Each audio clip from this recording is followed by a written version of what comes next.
तत्सवितुर्वरेण्यं भर्गो देवस्य धीमहि धियो यो नः प्रचोदयात्। ओम शांति शांति शांति। नमस्कार। आज मैं आपके सामने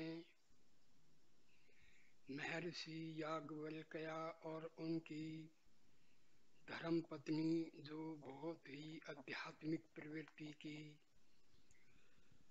औरत थी, उनके बीच हुआ संवाद जो है सुनाने जा रहा हूँ।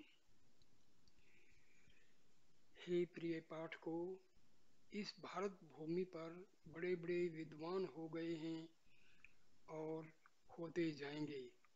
कुछ काल बीच में तमोगुण छा गया था और उसकी अंधियारी रात्रि विषय ब्रह्म विद्या महारानी जो पूर्व काल के महर्षियों के हृदय में उत्पन्न हुई थी, सोती रही।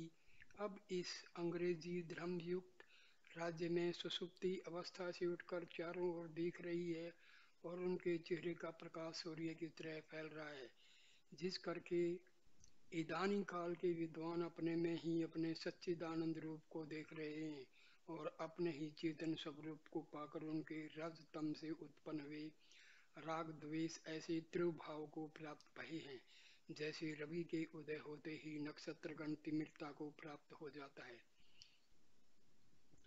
इस ग्रंथ रूपी सागर विषय षट शास्त्रों की तरंगें अपनी अद्भुत शोभा दिखा रही हैं। जो मुमुक्षुजन इसके तट पर खड़े होकर उन लहरों के उमंग को यदि एक बार भी देखेंगे तो वह अवश्य प्रसन्नचित्त होकर ऐसे सागर में प्रतिदिन स्नान करके आनंद को प्राप्त होते रहेंगे और शरीर त्यागने के पश्चात आवागमन से रहित होकर परम धाम को सिधारेंगे। 800 साल तक भारत गुलाम रहा है। मुस्लिम शासकों ने शासन किया, लगभग 250 साल जो है अंग्रेजों ने शासन किया।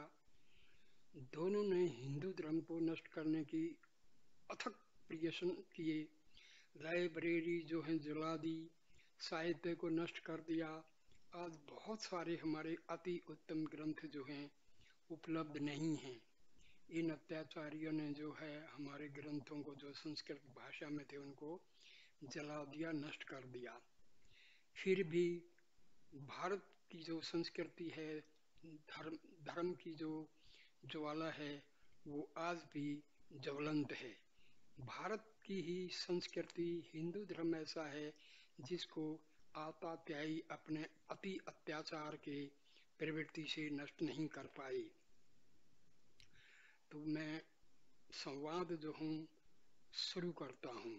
ओम याज्ञवल्क्य और मैत्रेयी संवाद। एक सघन वन है। देखो, ये जो उपनिषदों की भाषा है ना, ये थोड़ी सी अलंकारिक है। मतलब जो असली चीज है उसको थोड़ा सा एक उदाहरण रूप में पेश किया जाता है, उसको थोड़ा सा इंटरेस्टिंग बनाने के लिए, आसान बनाने के लिए। एक सघन वन है जिसमें हरे भरे वृक्ष जमे हैं। उनकी शाखों पर रंग बिरंगी छोटी छोटी चिड़िया अपने सुरीले शब्दों से ईश्वर का गुणानुवाद प्रातः और सायंकाल समय आनंद पूर्वक कर रही हैं। श्री महारानी पवित्र पावनी कलिम लहरिणी गंगा जी मंद मंद गति से उसके बीच में होकर बह रही हैं, जिसके समीप एक सुहावनी कुटी वृक्ष की लता से ललित हो रही है। मृगादि निडर होकर कुलेल कर रहे हैं और थोड़ी दूर पर ऋषियों के पुत्र पुत्री और शिष्यगण अपनी अपनी कुटियों में उच्च स्वर से अग्नि पूजन हवनादि कर रहे हैं। यह स्थान सद्गुण करके सुशोभित दिखाई दे रहा है। एक कुटी के अंदर एक स्त्री और एक पुरुष विराजमान है। जो ऋषियों के आश्रम होते थे वो नदी किनारे होते थे, क्योंकि पानी की तो आवश्यकता है और पानी का जो स्रोत होता है ना, वहाँ पर शांति भी रहती है, क्योंकि वहाँ पेड़ भी होते हैं। नेचुरली जहाँ पानी होगा तो पेड़ भी होंगे। स्त्री के चंद्रमुखी चेहरे से मालूम होता है कि वह सतोगुणी अवतार है और सारा शरीर शुद्ध सत्व गुण का बना हुआ है। शांति मुखारविंद पर छा रही है। पुरुष भी अपने रंग रूप में अद्वितीय है। सूर्य की सी कांति मुंह पर झलक रही है। सत्यचित आनंद जो ब्रह्म का स्वरूप है सारे चेहरे पर विराजमान है। तपोबल का प्रकाश दमक रहा है। दोनों एक मृगचरम कोसा संयुक्त आसन पर बैठकर नित्य कर्म संध्या आदि करके चले आ रहे हैं। कुछ थोड़ी रात्रि हो गई है। सुनसान चारों तरफ छा गया है। चांदनी अपनी चमक दिखा रही है। किरणें चारों तरफ बिखर गई हैं। मंद मंद सुगंध पवन चल रही है। देखिए, ऋषियों का एक तरीका था। वो उस चीज को ऐसे ढंग से पेश करते हैं जैसे आप उसको आंखों से देख रहे हैं। आनंद की वर्षा हो रही है। ये दोनों स्त्री और पुरुष अपने चित्त में अखंड ब्रह्माकार वृत्ति को धारण किए हुए चुपचाप चले आ रहे हैं। देखिए, वृत्तियां क्या होती हैं? ये स्टेट ऑफ आवर माइंड होता है। मतलब कभी आदमी उदास है, कभी खुश है, कभी बहुत ही प्रफुल्लित है, तो ये सब हमारी। और जब वो बिल्कुल परमात्मा के ध्यान में डूब जाता है उसको ब्रह्माकार व्यक्ति कहते हैं। कुछ दूर जाकर एक सपट शिला पर गंगा के निकट बैठ गए, पत्थर पर, और चंद्र किरण जो शुद्ध जल के तरंगों में पड़कर एक अलौकिक लीला दिखा रही थी उसकी ओर देखने लगे। हे पाठक जनों, आपको इतनी दूर लाकर अनाम के नाम से संयुक्त करके बताता हूँ कि ये महात्मा याज्ञवल्क्य और उनकी लघु पुत्री श्रीमती मैत्री देवी हैं। उनके परस्पर जो संवाद उसमें हुआ है नीचे लिखते हैं। लघु पत्नी का मतलब याज्ञ महर्षि याज्ञवल्क्य की दो पत्नियां थी। ठीक है, इनमें से एक मैत्री थी, एक कात्यायनी थी। मैत्री जो थी वो ज्यादा ही स्पिरिचुअल में उनका ध्यान था, और कात्यायनी जो थी वो अपना नॉर्मल, वो मतलब सत्वगुण रजस भी शामिल था, लेकिन ये बिल्कुल साध्वी प्रकृति की थी मैत्री। अब मैत्री अपने पति से पूछ रही, हे प्राणनाथ, यह जगत क्या है और कैसा प्रतीत होता है? अब याज्ञवल्क्य जवाब देते हैं, हे प्रिय, यह जगत सत असत से विलक्षण आश्चर्यवत दिखाई देता है। किसी ज्ञानी को तो यह संसार ब्रह्म रूप दिखता है, क्योंकि यह सत्य परमात्मा अधिष्ठान के आश्रय है। आश्रित वस्तु अधिष्ठान से पृथक कोई सत्ता नहीं रखती, वह अधिष्ठान रूप ही प्रतीत होती है। जैसे कपड़ा सूत के आश्रय होने से सूत रूप ही है, सूत से अलग करके देखा जावे तो कपड़े का कहीं पता नहीं। इसी तरह से ब्रह्म सत्ता से संसार अलग करके देखा जाए तो इसका भी कहीं पता नहीं है। जब ऐसा यह ब्रह्म रूप संसार है तो ये आनंद रूप है। तुम इस समय कैसे आनंद को प्राप्त हो? चंद्रमा अपनी किरणों से तप्त भूमि को शीतल कर रहा है। इसका प्रकाश हृदय के तमोगुण को दबा करके हमारे तुम्हारे अंतःकरण विशिष्ट चैतन्य को प्रफुल्लित कर रहा है। शुद्ध गंगा जल की लहरों के साथ चंद्र प्रतिबिंब ऐसा मालूम होता है कि मानो ब्रह्म चैतन्य से अनेक जीव चेतन निकले चले आ रहे हैं। ऊपर दृष्टि उठाकर देखो तो तारे गुणों का छत्तर लगा है, मानो किसी ने धान के लावे ऊपर को फेंक दिए हैं और वे आकाश में अनाश्रित खड़े हैं। रात्रि ऐसी सुनसान प्रतीत होती है कि मानो इसने शांति रस धारण करके अपनी निर्विकल्प समाधि में स्थित है।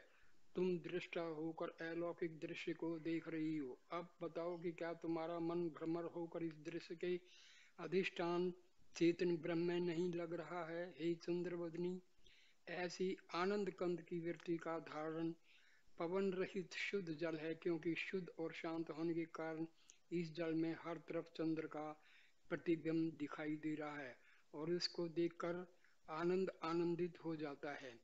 तुमको याद होगा कि एक बार वर्षा काल में भी हम तुम दोनों यहाँ आए थे और इसी स्थान पर बैठे थे, पर उस समय यह आनंद नहीं मिला था। कारण इसका यह है कि वर्षा ऋतु में जल मिट्टी कूड़ा आदि से मिलकर मैला हो जाता है उसमें चंद्रमा का प्रतिबिंब दिखाई नहीं देता है।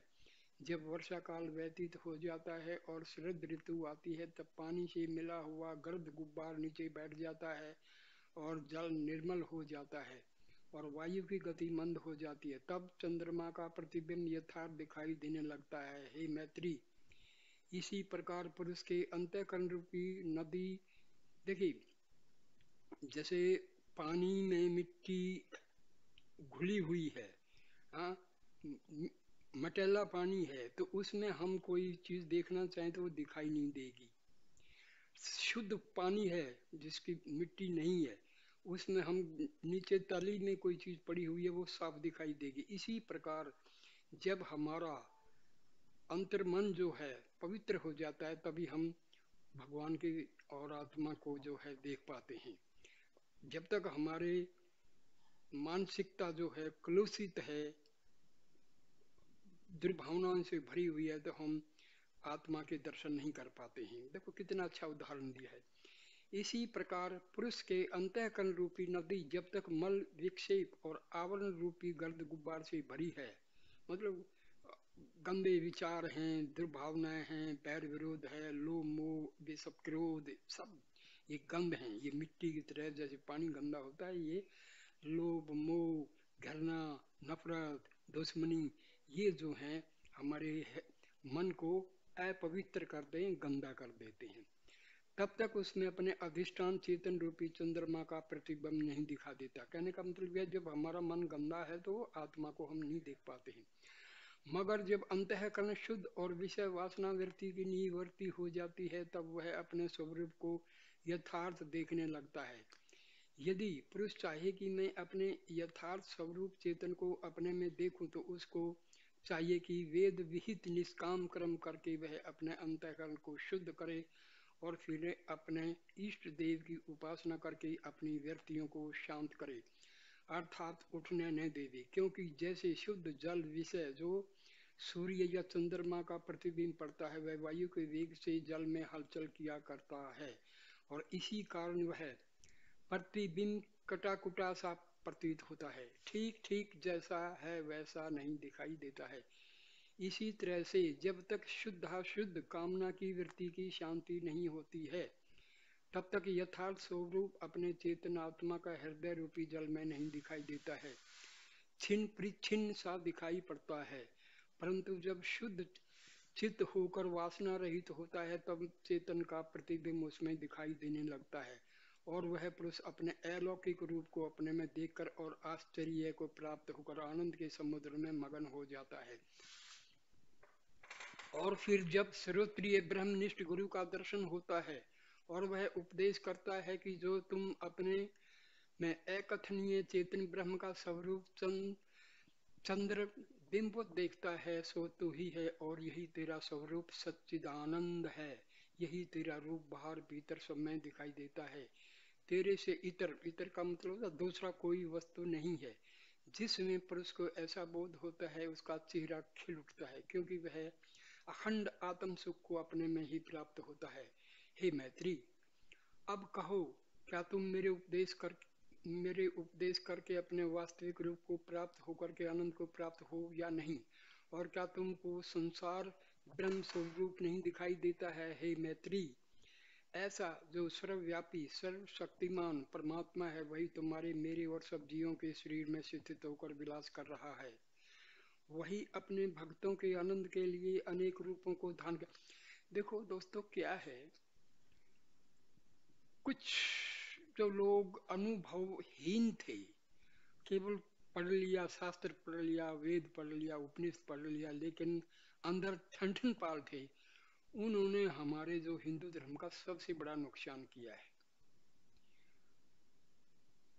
कोई सेल्फ रियलाइजेशन नहीं है, आत्म साक्षात्कार हुआ नहीं, ब्रह्म साक्षात्कार हुआ नहीं, और उपदेशक बन गए और वो अपने ढंग से कुछ अपनी स्वार्थ सिद्धि के लिए, कुछ अज्ञानता के कारण लोगों को इतना भ्रमित कर दिया कि, क्योंकि झूठ को आप कब तक दूसरों को समझा पाएंगे?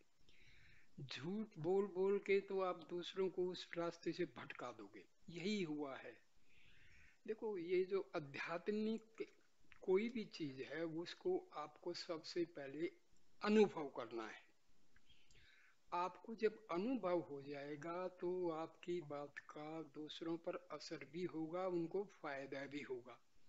लेकिन देखो, टीवी में आते हैं, वो कथा करते हैं, उनको ज्यादातर को तो कुछ अपना स्वाल अनुभव कुछ है नहीं, कोई एक्सपीरियंस है नहीं।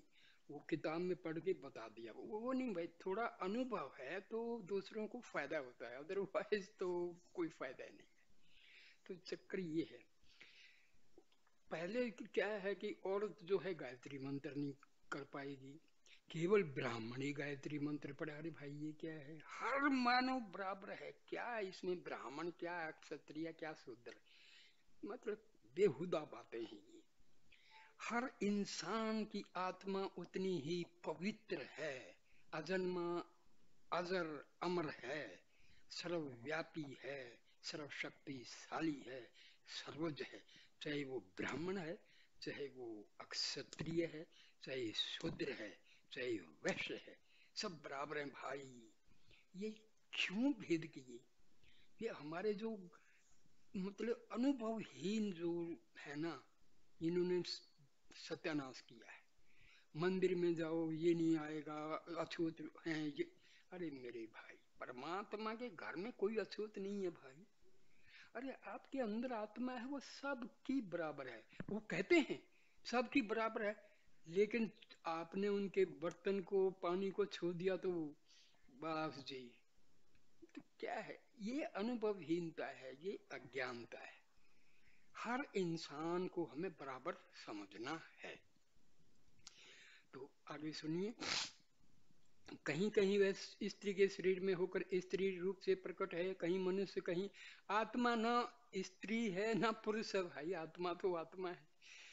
अब हवा क्या है, ये क्या मनुष्य है, क्या औरत है? कुछ नहीं है भाई, पानी। ना ये कोई स्त्रीलिंग है ना पुल्लिंग है। तो वही आत्मा, आत्मा का कोई लिंग थोड़ा ही है कि स्त्रीलिंग है पुल्लिंग है। न न न न, कुछ नहीं है। कहीं घोड़े, कहीं शेर, कहीं बिल्ली होकर आनंद कर रहा है। जैसे जैसे जीवों के आकार होते हैं वैसे वैसे वह प्रतीत होता है। जैसे गला हुआ रांग घोड़े के आकार के सांचे में डालने से घोड़ा सा, हाथी के आकार के सांचे में डालने से हाथी सा, मनुष्य के आकार के सांचे में ढालने से मनुष्य सा प्रतीत होता है। परंतु आकार से अलग करके देखो तो रांग ज्यों का त्यों एक रूप से स्थित है। जो वास्तविक रूप रांगे का सांचे में पड़ने के पहले था, वही सांचे में पड़ने के पीछे भी रहा। इसी प्रकार चैतन्य आत्मा सब शरीरों में स्थित होता हुआ उनके स्वभावादी धर्मों से युक्त होता हुआ भी ज्यों का त्यों एक रस स्थिर रहता है और अपने स्वरूप से कभी चित्त नहीं होता है। जैसे कोई चतुर पुरुष अपने मित्र गणों के आह्लाद के निमित्त स्त्री के रूप का स्वांग रचता है और हाव भाव कटाक्ष दिखाकर उनको खुश करता है, मगर अपने स्वरूप को भूलता नहीं है। उसको ज्ञान बना रहता है कि मैं पुरुष हूँ, स्त्री नहीं हूँ, और न ही स्त्री का कोई धर्म मेरे विषय में है, और इस कारण उसको कोई खेद भी नहीं होता। मित्रगण जो उसके समीप में रहते हैं और उसके यथार्थ रूप को जानते हैं, वह उसके स्त्री रूप को देकर मोह को नहीं प्राप्त होते हैं, किंतु आनंद को प्राप्त होते हैं और उसके स्त्री बनने की कारीगरी स्वांग की प्रशंसा करते हैं।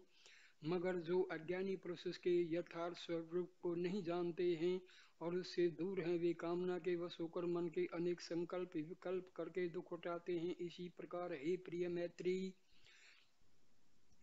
पर, परमात्मा ब्रह्म सच्चिदानंद निर्विकार असामान्य कार्यानिमित्त और भक्तों के आनंदार्थ और धर्म स्थापनार्थ अपने वास्तविक समष्टि सामान्य रूप से उतरकर विशेष व्यष्टि रूप को धारण करता है और राम कृष्ण आदि अवतारों के नाम से विदित होता है। उनके यथार्थ रूप को वही जानते हैं जो उनके मित्र हैं, अर्थात उनके भक्त हैं और उनके समीप बैठने वाले हैं, यानी उनके सगुण रूप को अपने चित्त में स्थित करके अहरनी दिव्य दृष्टि से देखते रहते हैं। और जो अहंकारी मान मद से भरे हुए हैं, जैसे रावण, दुर्योधन आदि, वे उनकी समर्थ और शक्ति को न जानकर उनकी निंदा करते हैं। पर हे मैत्री, वह परमात्मा उनकी निंदा को सुनते हुए और उनके तुच्छ कौतुकों पर हंसते हुए उनके चित्त में वसने के कारण, क्योंकि वे उनको सदा वैर भाव से चिंतन करते रहते हैं, उनको अंत समय में सुगति को प्राप्त करके मोक्ष कर देता है। हे मैत्री, जब दुष्ट पुरुषों का परमात्मा कल्याण करता है,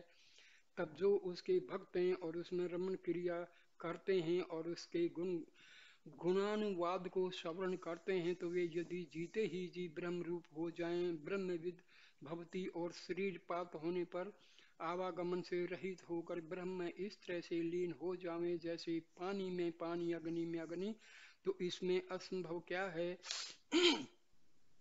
हे मैत्री, देखो मैं तुमको उदाहरण देकर समझाता हूँ, ध्यान देकर सुनो।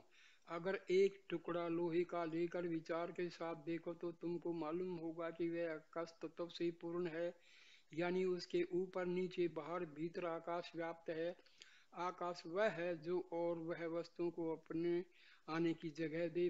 अगर इस लोहे के टुकड़े को अग्नि में डाल दिया जाए तो अग्नि का गुण उष्णता और लाल रंग उसमें समा जाएगा। अगर लोहे में आकाश तत्व न होता तो अग्नि की उष्णता और अरुणता उसमें प्रवेश न करती। अगर इस अति सूक्ष्म टुकड़े कर डालो तो भी हर एक टुकड़े में आकाश अवश्य व्याप्त होकर रहेगा, क्योंकि आकाश अति सूक्ष्म है और इसी कारण से व्यापक है, और यही आकाश आत्मा का शरीर कहा गया है।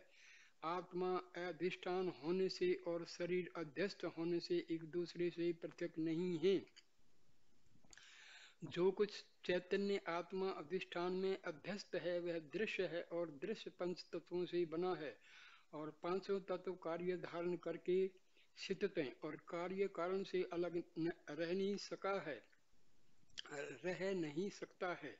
यह नियम है। इसलिए जब कार्य का लय होगा तो अपने कारण में ही लय होगा। पृथ्वी का कारण जल है, पृथ्वी जब लय होगी तो अपने कारण जल में लय होकर जल रूप ही हो जाएगी। इसी प्रकार जल अग्नि में होकर अग्नि रूप हो जाएगा, अग्नि वायु में लय होकर वायु रूप हो जाएगा, और वायु आकाश में लय होकर आकाश रूप हो जाएगा, और आकाश चैतन्य में लय होकर चैतन्य रूप हो जाएगा। क्योंकि पृथ्वी का कारण जल और जल का कारण अग्नि और अग्नि का कारण वायु और वायु का कारण आकाश और आकाश का कारण चैतन्य आत्मा ब्रह्म है।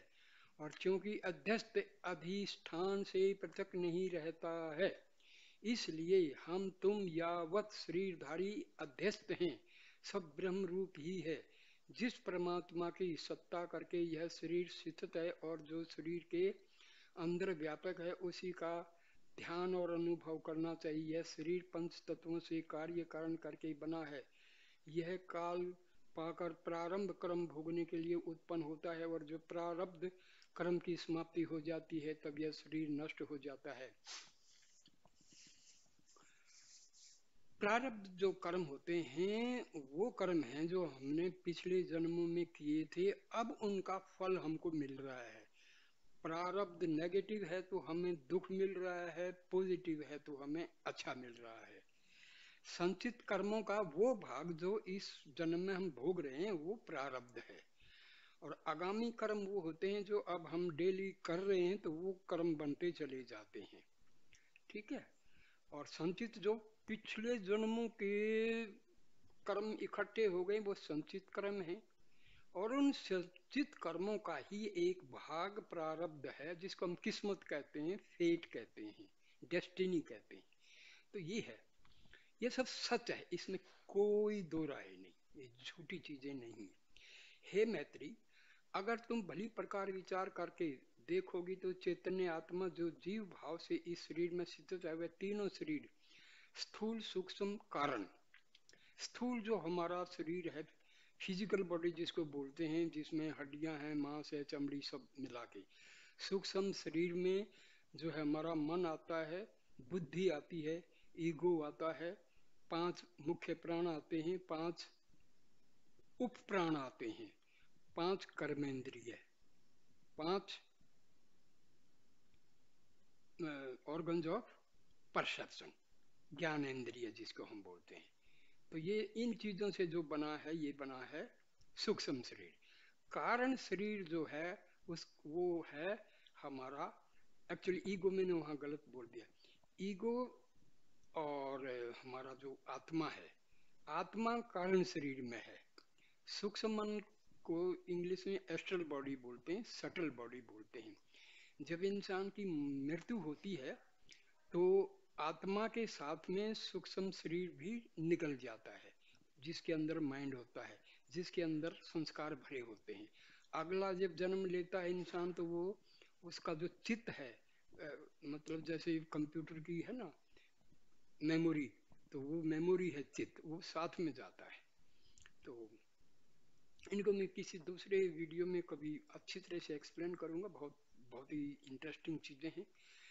सो शरीरों स्थूल शरीर, सूक्ष्म शरीर कारण शरीर से पृथक है। जब कोई पुरुष ऐसा अनुभव करता है कि जब मैं युवा था तब मैं मोटा था, गोरा चिट्टा था, अब बूढ़ा होने से बिल्कुल, देखो ये बुढ़ापा आ गया, जवानी आ गई, बचपन था वगैरह वगैरह, ये चीज ये हमारे किसमें इफेक्टिव हैं?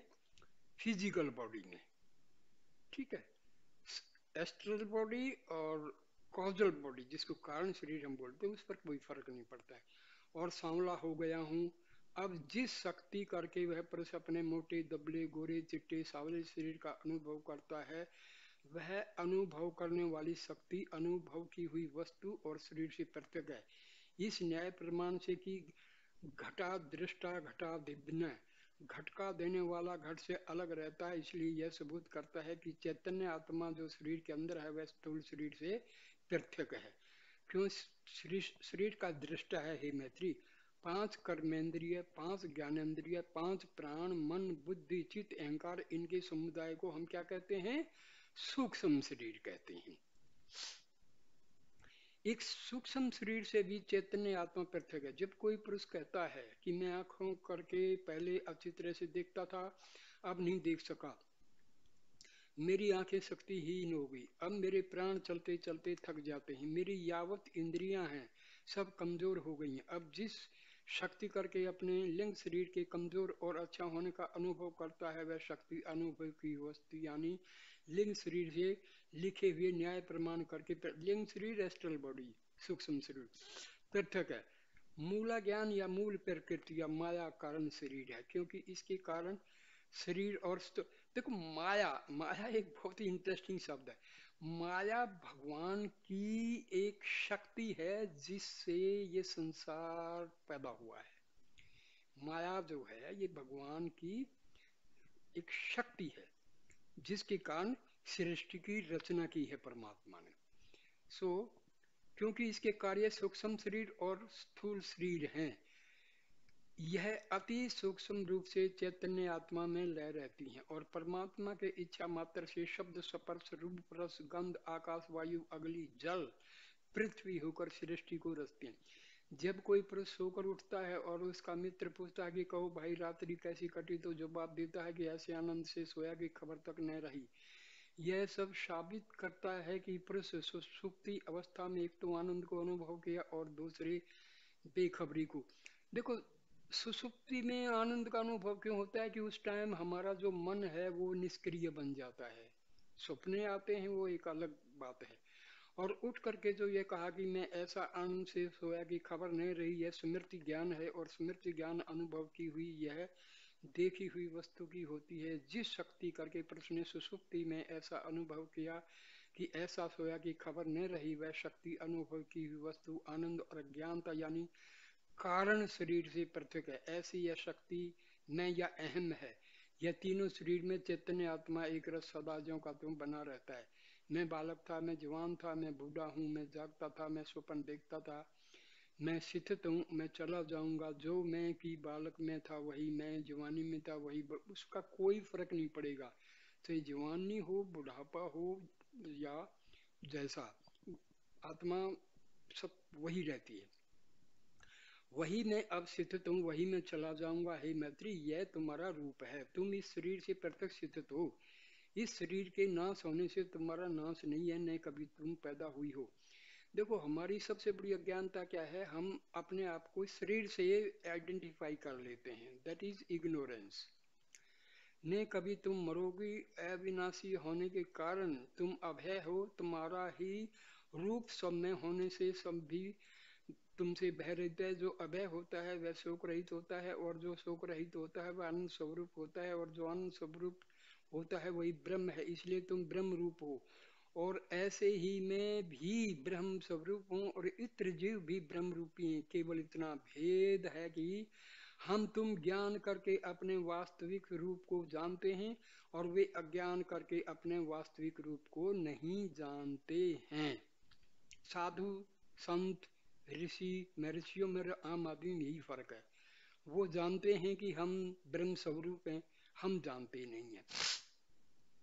हे मैत्री, ज्ञान का साधन विवेक, वैराग्य, सठ संपत्ति और मुमुक्षुता है, और यह वृत्तियां उस वक्त उदय होती हैं जो सतोगुण वृद्धि को प्राप्त होता है, और रजोगुण और तमोगुण लय रहते हैं। दुख का कारण रजोगुण और तमोगुण हैं। रजोगुण का परिणाम कामना है। कामना अनेक प्रकार की होती है, परंतु तीन का मना अति प्रबल है: स्त्री की कामना, धन की कामना और पृथ्वी की कामना। जब किसी पुरुष को स्त्री कामना उठती है तो वह अनेक प्रकार के उपद्रव करने लगता है, प्रतिष्ठा, धन, धर्म सब खो बैठता है, और काम के बाण से घायल होकर अति दुखी होता है, क्योंकि उसके मन की वृत्ति में ऐसा हलचल पड़ जाता है जैसे पवन के झकोर से नदी का जल उथल पुथल जाता है। वह पुरुष जीते जी घोर नरक के दुखों को प्राप्त हो जाता है। जो पुरुष धन की कामना से ग्रसित है वह उसके संचित करने में अहरनिश लालसा फिरा करता है। न उसको खाने पीने के फिकर, न बावला सा फिरा करता है, न उसको खाने पीने की फिकर, न सोने बैठने का ख्याल है। असंख्य वृत्तियां उसके अंतःकरण को हलचल करके रखती हैं। और अगर देव योग से धन नष्ट हो गया तो जीते जी मृत्यु के कष्ट को प्राप्त हो जाता है। जिस पुरुष को पृथ्वी कामना होती है वह संग्राम में जाकर कुटुंब सहित अपने को नाश करा डालता है, जैसे दुर्योधन आदि ने किया। जब तमोगुण प्रबल होता है तब क्रोध से पुरुष भर जाता है, नेत्र उसके देखने में असमर्थ हो जाते हैं, चारों ओर अंधेरा छा जाता है, प्राण घातम कर बैठता है। कौन उसके दुख की सीमा को वर्णन कर सकता है? हे मैत्री, यह रजोगुण और तमोगुण की प्रबलता है। इनके वश में होकर पुरुष को सुख कहाँ? तुम आज जो आनंद को प्राप्त हो, इसका कारण यह है कि तुमने अनेक जन्मों से पुरुषार्थ करके रजोगुण तमोगुण को इतना दबाया कि उनके अंकुर की वृद्धि जाती रही और उनके लय होने के कारण सतोगुण प्रफुल्लित हो आया। तुम्हारे विषय जो यह शांति दिखाई दे रही है वह सतोगुण का परिणाम है। तुम विषय वासना से रहित हो और निर्वाण पदवी को प्राप्त हो। हे मैत्री, जब पुरुष सतोगुणी व्यवहार करता है, सतोगुणी भोजन करता है, सात्विक दान देता है, सात्विक कर्म करता है और निरंतर सत्य बोला करता है, तब उसका अंतःकरण शुद्ध हो जाता है और ज्ञान उत्पन्न होता है। और ज्ञान उत्पन्न होने के पश्चात श्रोत्रिय ब्रह्मनिष्ठ आचार्य के उपदेश करके वह वास्तविक रूप को प्राप्त होकर शांत हो जाता है। यही जीवन मुक्ति का लक्षण है।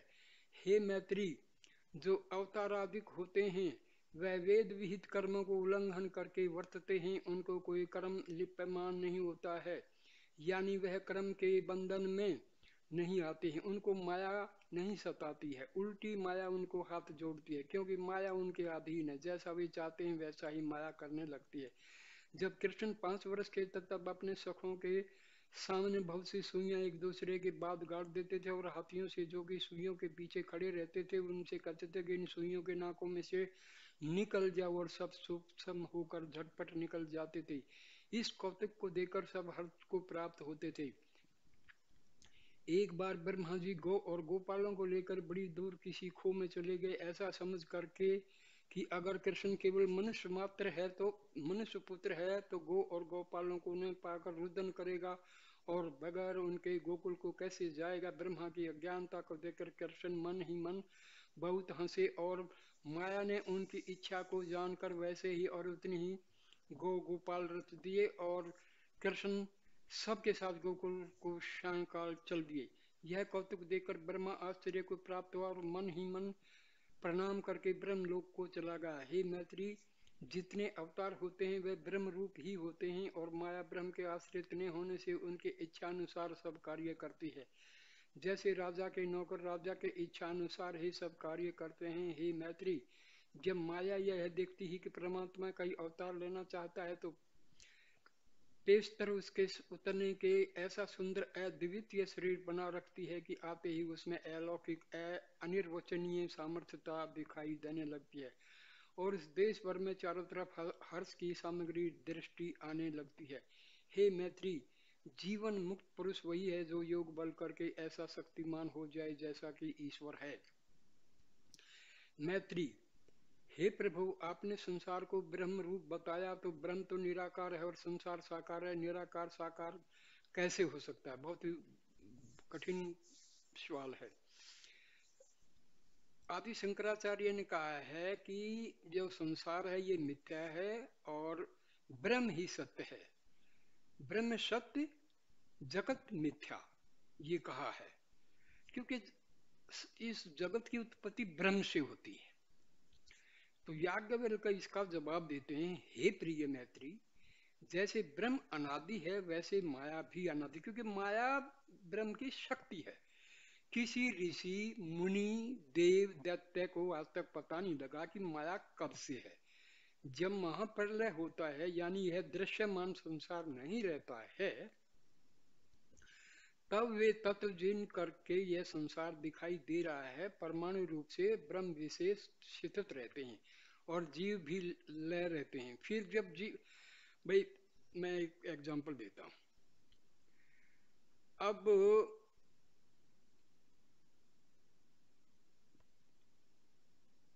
एटम में से वर्क फंक्शन लगा के इलेक्ट्रॉन्स को हम बाहर कर देते हैं तो इलेक्ट्रिक करंट उत्पन्न होता है। Okay, when we apply potential difference to a conductor,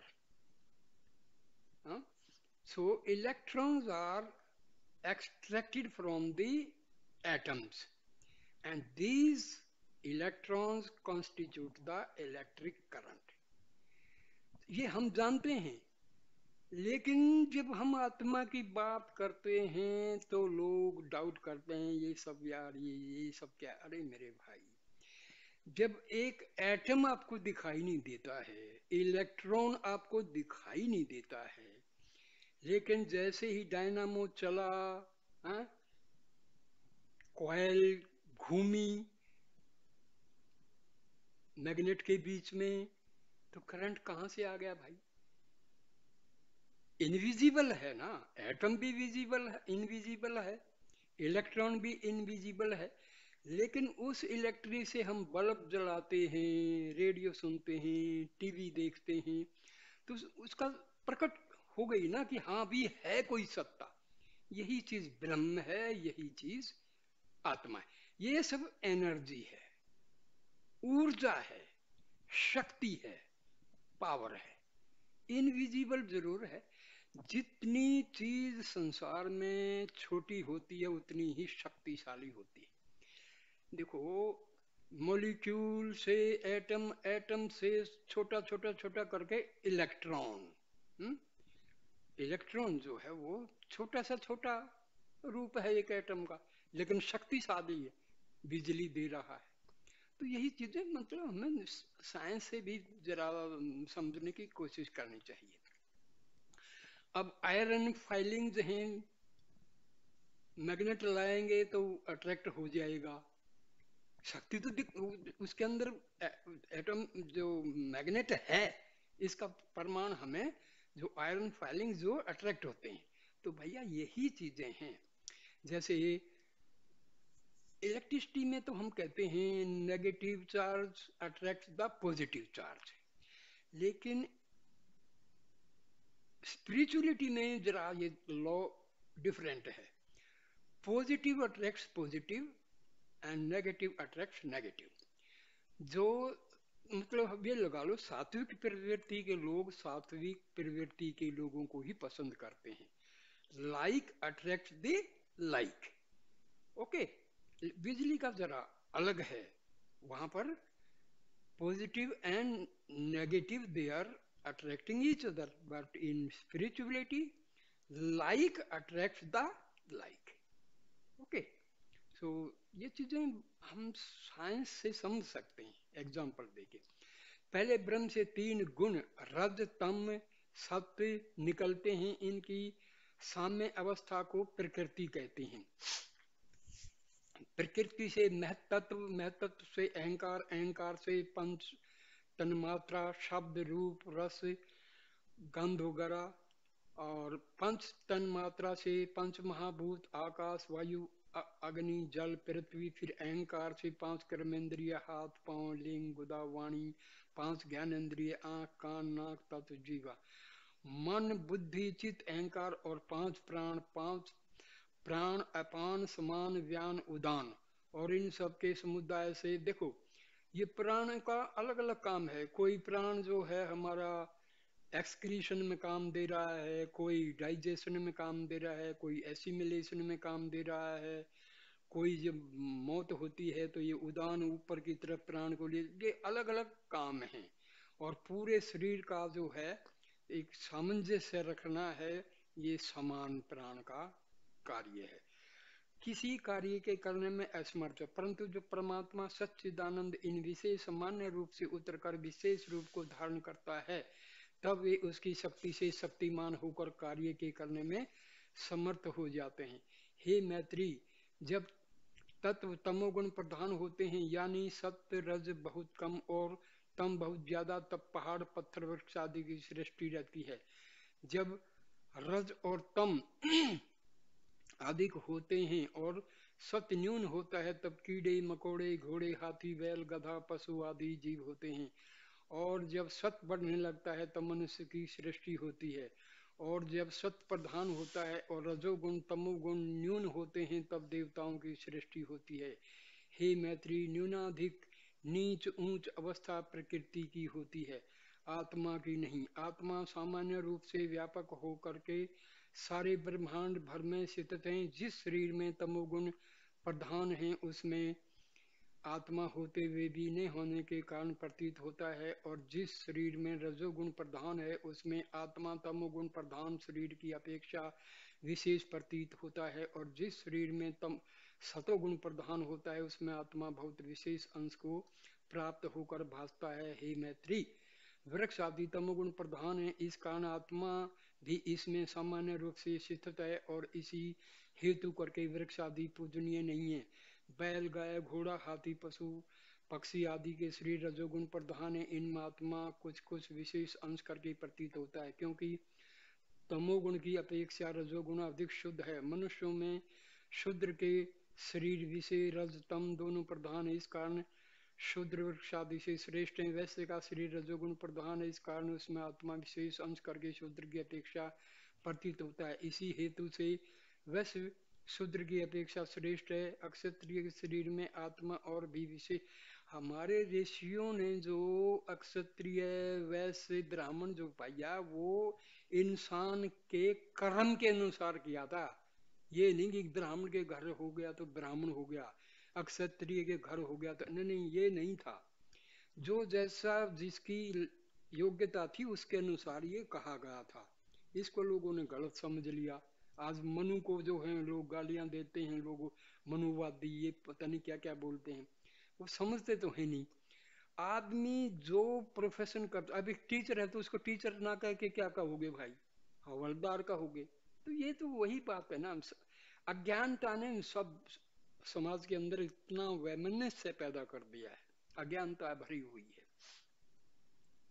और यही हेतु करके अक्षत्रिय वैश्य और शूद्र दोनों से श्रेष्ठ है। ब्राह्मण का शरीर सतोगुण प्रधान है, इसी कारण इसमें आत्मा पूरे विशेष अंश से प्रतीत होता है, और इसी हेतु से ब्राह्मण, अक्षत्रिय, वैश्य और शूद्र तीनों से श्रेष्ठ है। और ब्राह्मणों में जो श्रोत्रिय ब्रह्मनिष्ठ आचार्य है, यानी जिन्होंने वेद विहित कर्म करके अपने अंतकरण को शुद्ध किया है और उपासना करके मन के संकल्प विकल्प वृत्तियों को शांत किया है, और वे वेदांत के ग्रंथों को अध्ययन करके ज्ञान को प्राप्त हुए हैं और सतगुरु के उपदेश करके अपने वास्तविक स्वरूप में स्थित हुए हैं, उनके अंतःकरण में आत्मा हस्तामलकवत प्रतीत होती है, और इसी हेतु करके ये आचार्य सबसे श्रेष्ठ समझे जाते हैं, और इनकी पदवी ब्रह्म के तुल्य होती है। इनके पूजने से वही फल होता है जो ब्रह्म के पूजने से होता है। मैत्री, अगर मिट्टी के घड़े में दीपक या मोमबत्ती जलाकर रख दो तो उसका प्रकाश बाहर नहीं दिखाई देता है। कारण यह है कि मिट्टी तमोगुण प्रधान है। परंतु मिट्टी को क्रम से जब लैंप या फानुस बनाया जाता है और उसके अंदर जब जला हुआ दीपक या मोमबत्ती रख दिया जाता है तो उसका प्रकाश बाहर अपने असली प्रकाश से भी ज्यादा दिखाई देता है। कारण यह है कि मिट्टी तमोगुण से सतोगुण को प्राप्त होकर लैंप की सूरत को ग्रहण किया है। हे मैत्री, जिन जिन शरीरों में अंतकरण जितना जितना शुद्ध है उतना ही वह श्रेष्ठ माननीय पूजनीय होता है। हे मैत्री, तुम्हारा अंतकरण ऐसे ही शुद्ध है जैसे शरद ऋतु में नदी का जल शुद्ध होता है, और इसी कारण तुम्हें विषय चंद्र झलक रहा है। और इसी हेतु देखो, महर्षि याज्ञवल्क्य वेदों के रचयिता के ऋषियों में शामिल हैं। ध्यान रखना, महाराजा जनक जो थे उनके भी ये मतलब दरबार में हमेशा शास्त्रार्थ में हिस्सा लेते थे। और ये जब भी कोई शास्त्रार्थ होता था याज्ञवल्क्य सबको हरा दिया करते थे। ये याज्ञवल्क्य बहुत बहुत महान महर्षि ऋषि हुए हैं।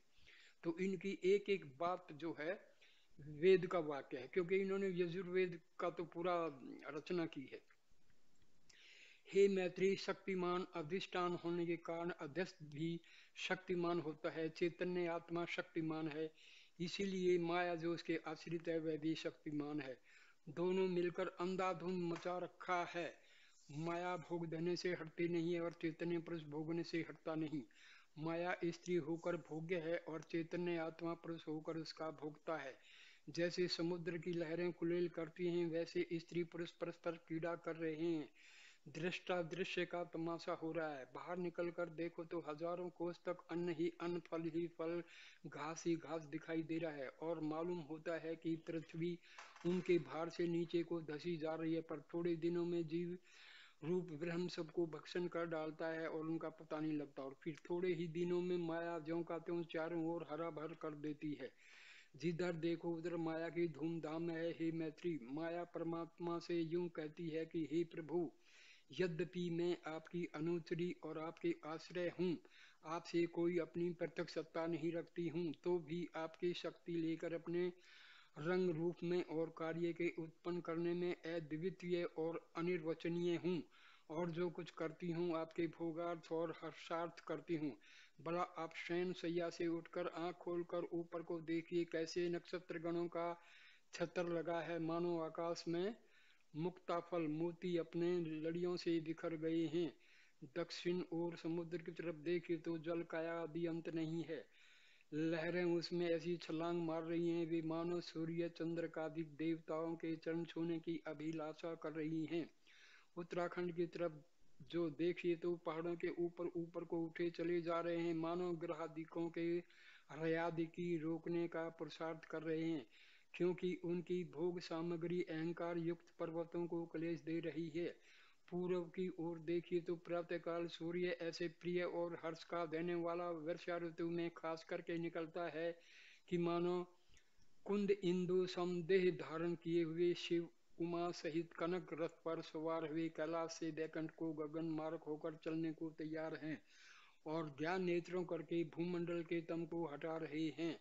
और पश्चिमी दिशा को देखे तो गोद होली समय ऐसी सुहावनी प्रतीत होता है कि मानो ऋषि पत्नी कनक मुखी पतिव्रता बल के प्रकाश से पृथ्वी को प्रकाश कर रही है, और रात्रि के आवरण करके गिरने से अपनी कुटियों को ऐसे लौटी जाती हैं मानो दामिनी घन विषे दमक का तिरुभाव हो जाता है। या सूर्य भगवान के शुभागमन में पश्चिम के देवता लोग हर्ष में आनकर उनके आतिथ्य सत्कार निमित्त करोड़ों दीप मालिका को प्रकाश कर दिया है। और जब सूर्य देव अर्घ आदि लेकर आगे को गमन करते हैं तो अंधतम ऐसा छा जाता है कि मानो सब देवता समाधि विषय लय भाव को प्राप्त हो गए, और नीचे की तरफ देखिए तो पृथ्वी भूतगण आदिकों से ऐसी सुशोभित हो रही है कि मानो सुशीला स्त्री अनेक प्रकार के भूषणों से भाषित होती हुई और लड़कों वालों से तृप्त होती हुई हरे रंग के मखमली पट धारण किए हुए अपने प्राणपति के ध्यान में मगन हो रही है। माया कहती है, हे स्वामीन, यह मेरी सृष्टि आपके प्रसाद से मुझ करके रची हुई अकथनीय है, और देवता दानव मनुष्य आदि कोई इसके जानने को आज तक सामर्थ्यवान नहीं हुए हैं। मैं पलक भर में नीचे को ऊंच और ऊंच को नीच, पहाड़ को छार और छार को पहाड़ बना सकती हूँ, और यह सामर्थ्य मुझको आपके बल की है। हे मैत्री, परमात्मा बड़ा कृपालु है। जब वह अपने भक्तों को देखता है कि वे अपने को भूल गए हैं और सा अहंकार हो गए हैं, तब उनके दुख की निवृत्ति के लिए अवतार लेकर उपदेश करता है। सुनो, मैं तुमको एक आख्यायिका सुनाता हूँ। एक समय देवासुर संग्राम हुआ। उस युद्ध में देवताओं की जीत और असुरों की हार हुई। तीन प्रसिद्ध देवता अग्नि, वायु, इंद्र कैलाश पर बैठकर गप मारने लगे और आपस में कहते हैं कि आज मेरे भुज का हाल असुरों को भली प्रकार मालूम हुआ होगा। वह संग्राम के मैदान से ऐसे भागे जैसे वायु दल वायु के वेग से इधर उधर भाग जाते हैं। मेरे शस्त्र उनके शरीर पर ऐसे जोर शोर से पड़ते थे कि मानो लोहार निहाई पर हथौड़े से लोहे को पीट रहा है। अब क्या उनकी शक्ति है कि फिर वे हम लोगों का सामना कर सकें। इन इस उनके अहंकार को तोड़ने के लिए परमात्मा एक यक्ष का रूप धारण करके उनके सामने थोड़ी दूर पर दिखाई पड़ा, जिसको देखकर उनकी आंखें चकाचौंध हो गई है और आपस में विचार करने लगे कि यह करोड़ों सूर्य के कांति करके सुशोभित पुरुष कौन है। ऐसा कहकर सबों ने अग्नि देवता से कहा कि तुम जाकर जांच करोगे वह कौन है। उसने कहा, तथास्तु, बहुत अच्छा। यह कहकर वह यक्ष के समीप गया और बिना दंड प्रणाम किए हुए काष्ठवत खड़ा हो गया। और यक्ष ने पूछा कि तुम कौन हो। वह गर्व से गर्वित होकर बोला, क्या तुम नहीं जानते हो कि मैं अग्नि देवता हूँ। मेरा नाम वेद में जात वेद है। यक्ष ने पूछा कि तेरे विषय सामर्थ्य क्या है। उसने जवाब दिया कि एक पलक में मैं कुल ब्रह्मांड को भस्म कर सकता हूँ और मेरे बिना कोई देव, धनुष, यक्ष, राक्षस, मुनि, पशु, पक्षी, जीव जंतु, कीड़े मकोड़े, भूत प्रेत, वनस्पति आदि जिंदा नहीं रह सकते हैं। कुल सृष्टि का पालन पोषण करने वाला मैं ही हूँ। तब यक्ष ने हंसकर एक तृण उसके सामने रख दिया और उसकी कुल शक्ति को अपने में खींच करके कहा कि हे अग्निदेव, तुम इस तृण को जला दो। अग्नि देवता अपने को शक्तिहीन पाकर उस तृण के जलाने में असमर्थ होता भया और उसको शर्मिंदा होना पड़ा। तब यक्ष ने कहा कि हे अग्नि देवता, क्या तुम्हारे में गप ही गप था। ब्रह्मांड को कौन कहे, तुम तो एक तृण भी जला नहीं सके। वह चुपचाप लौट गया और वायु और इंद्र देवता सब हाल बयान किया। तब इंद्र देवता ने वायु से कहा कि हे भाई, तुम जाकर दर्याप्त करो कि यह सामने कौन है। वह तथास्तु कहकर चल पड़ा और यक्ष के सामने सा अहंकार खड़ा हो गया। यक्ष ने उससे पूछा कि तुम कौन हो। उसने जवाब दिया कि मैं वायु देवता हूँ, मुझे वेद में मातृश्वा कहते हैं। तब यक्ष ने पूछा कि तेरे विषय क्या हैं, समर्थ हैं। उसने जवाब दिया कि मैं कुल ब्रह्मांड को अक्षण मात्र में उड़ा दे सकता हूँ। मेरे बगैर कोई नहीं रह सकता है। सबका मूलाधार मैं ही हूँ। उस यक्ष ने उसकी शक्ति अपने में खींचकर कहा कि इस तृण को जो तुम्हारे सामने रखा उड़ा दो। वायु देवता अपने को शक्तिहीन पाकर उस तृण के उड़ाने में असमर्थ होता भया। तब यक्ष ने कहा कि भाई, सब तुम्हारी गप कहाँ गई। ब्रह्मांड का उड़ाना दूर के ना रहा, तुम एक तृण भी नहीं उड़ा सके। वह लज्जित होकर वापिस चला गया और सब हाल अग्नि और इंद्र देवता से कहा। इंद्र देवता की बुद्धि यह हाल सुनकर दंग हो गई और वायु और अग्नि देवता से कहने लगे। वह यक्ष की ओर चला, परंतु मार्ग में चिंतन वन करने लगा कि ऐसे कौन देवता है सिवाय ब्रह्म के, जो अग्नि और वायु देवता के समर्थ को असमर्थ कर दे। हो न हो यह ब्रह्म है। मन ही मन में प्रणाम करता हुआ चला जाता है। जब यक्ष ने देखा कि इंद्र अहंकार रहित आता है, वह उसी जगह तिरुभाव हो गया और उसी जगह पर उमा देवी सब आभूषणों से आभूषित दिखलाई पड़ी। यक्ष को न देखकर इंद्र अपने मन में खड़ा होकर ग्लानि करने लगा और कहता था कि हाँ, मुझसे तो अग्नि और वायु देवता ही श्रेष्ठ हुए। उन्होंने ब्रह्म का दर्शन पाया, मैं दर्शन से अलभ्य रहा। ऐसे मनन कर रहा था कि इतने में उमा समीप स्थित हो गई। इंद्रराज ने परिक्रमा कर साष्टांग दंडवत करके प्रार्थना किया, हे जगन माता, यह यक्ष कौन था और क्यों दिखलाई पड़ा और क्यों इंद्रिय अगोचर हुआ। उमा ने कहा कि हे प्रिय पुत्र, यह यक्ष ब्रह्म था। जब तुम तीनों को अहंकार से भरा पाया, मन में विचार किया अहंकारी पुरुष नरक को प्राप्त होते हैं, तब तुमको घोर नरक से बचाने के लिए ब्रह्म यक्ष का रूप धारण करके तुम्हारे समीप प्रकट हुआ था। जो उपदेश तुम लोगों के कल्याणार्थ उसने मुझसे कहा था, उसको मैं तुम्हारे प्रति कहती हूँ। सावधान होकर सुनो। हे इंद्र, ने देवताओं में कोई शक्ति है और न असुरों में। जिसको वह अपनी शक्ति दे देता है वही शक्तिमान हो जाता है और जब अपने अपनी दी हुई शक्ति देवताओं से निकालकर असुरों में प्रवेश कर देता है तब असुर जीत जाते हैं।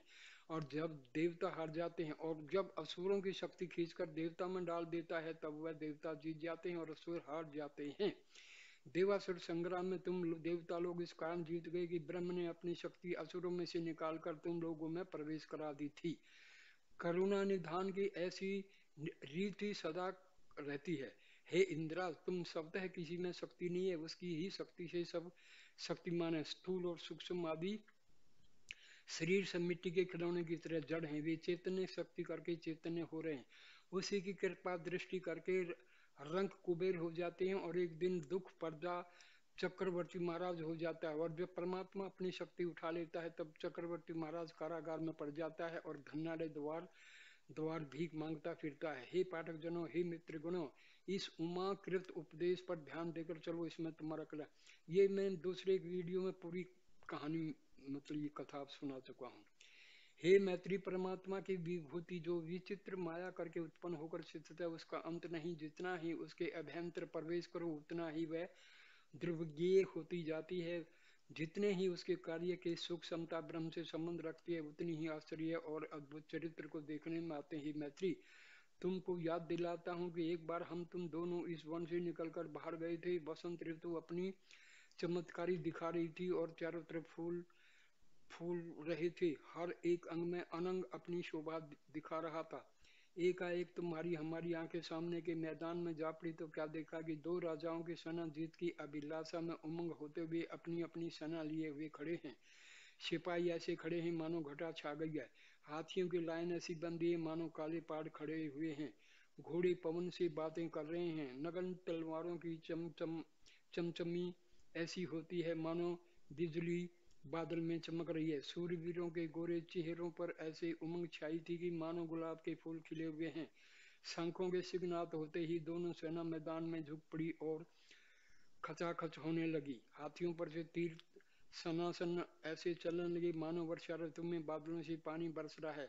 चंद्रहास पुरुषों की हड्डियों पर ऐसे कटा रही थी मानो लोहार सथुनों पर घन मार रहे हैं।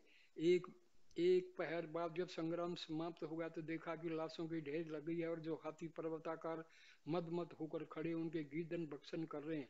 जो घोड़े वायु को पछाड़कर जाने वाले तो अपने चल बल में किसी को समझते नहीं थे, श्वास रहित होकर घोर निद्रा में सो रहे हैं और उनके आंख मुंह नाक को सीटियां बह रही होकर भक्षण कर रही हैं। योद्धा लोग जो भूषणों से आभूषित थे और वीर रस में मस्त थे वे युद्ध भूमि की सैया पर अहंकार मान मत्सर त्यागे हुए उदासीन पड़े हैं और उनके सुंदर मुखों को गिरह नोच कर खा रहे हैं। हे मैत्री, देखो, एक सूक्ष्म शरीर के निकल जाने से स्थूल शरीर की क्या गति हो जाती है।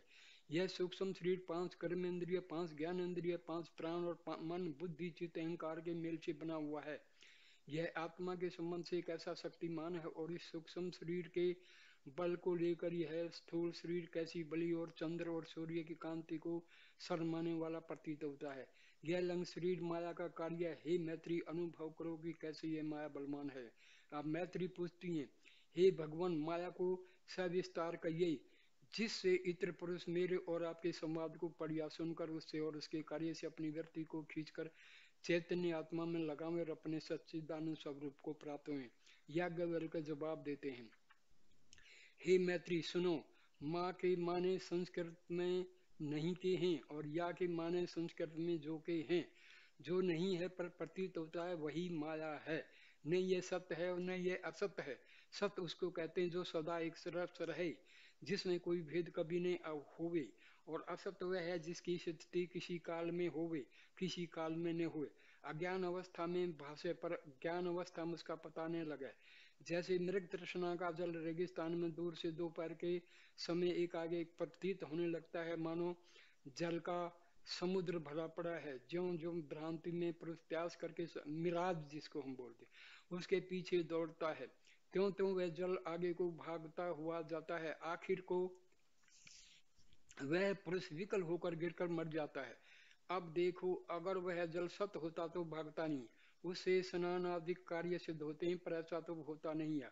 अगर असत होता तो दिखाई नहीं देता। असत की कोई सत्ता नहीं है पर वह जल दिखाई देता है। इसी से मालूम होता है कि मृग तृष्णा का जल सत असत से विलक्षण है। यही माया है। सब कोई दुख से भागने की इच्छा करते हैं, मगर जब स्त्री के बालक उत्पन्न होता है वे बेचारी उस बालक के साथ मलमूत्र में पड़ी रहती है, उस बालक से भागती नहीं है। यही माया है।